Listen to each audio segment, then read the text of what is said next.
Now I'm going to talk about the native file formats that are used internally by image editor software.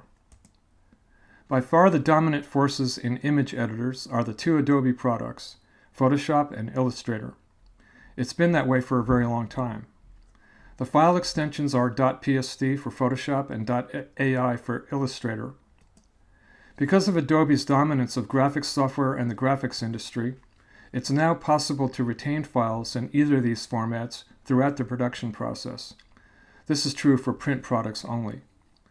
In other words, you can often send a Photoshop or Illustrator file to a print shop without converting it to another format. However, for web products, you still have to export them to a web-friendly format. You cannot put a Photoshop or Illustrator file in its native format on a web page. Some best practices for using native image editor file formats are the following. Always retain the original source file in its native file format to preserve its editable properties.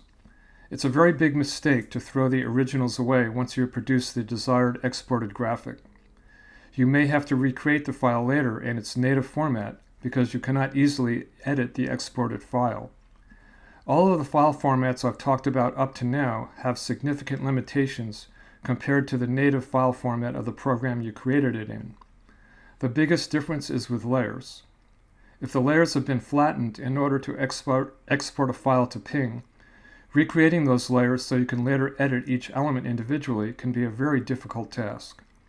Use Save As or export from the original file in the image editor to generate other file formats as needed. Do not try to make changes to the exported file. Always go to the source file. Resist the temptation to make changes to the exported file. Always make changes to the source file and then re-export it in the format required. You may have noticed that I did not include the topic of support for color models and color bit depths on this slide.